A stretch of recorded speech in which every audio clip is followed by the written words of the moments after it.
4 suspected members of the Woodpile gang in Cherokee County have pleaded guilty after they were arrested in 2021 on charges related to a confrontation with a rival gang member over a territorial dispute, officials said.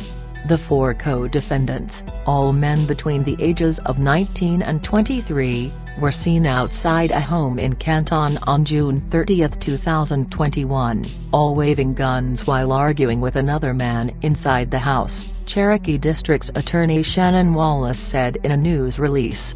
The 4 men left the scene in a black Ford Mustang, which was pulled over by law enforcement a short time later. Inside the car, officers found 3 pistols, 2 rifles, ammunition and other gang-related items, according to Wallace. The ensuing investigation linked the suspects to the Woodpile Street gang, Wallace said, and officials believe they were confronting a member of the Crips Street gang over territory and the display of gang colors at the home. The co-defendants were identified by the DA's office as Jeffrey Lee Krieger, 23, James Alton McKenzie, 21, Ethan Charles Bradley Petty, 20, and Colin Christopher Zinicola, 19.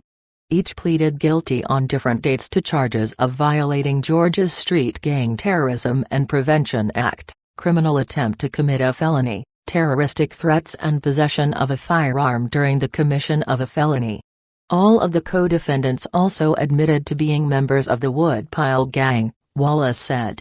After pleading guilty, each received a 15-year sentence with at least 2 years to be served in state prison. Petty and Zinicola got 2 years behind bars, while Krieger was sentenced to 3 years in prison. McKenzie pleaded guilty to an additional charge of possession of a firearm by a first offender probationer, resulting in a longer sentence of 5 years in prison. Gangs often use certain colors, symbols or hand gestures to identify themselves and their territory. Here, these defendants carried weapons as they were prepared to fight and defend their use of the color blue to represent the Woodpile gang, Assistant District Attorney Kelly Chavis, who prosecuted the case, said. This attempt to intimidate a rival gang member had the potential to injure innocent bystanders with a gunfight on a residential street.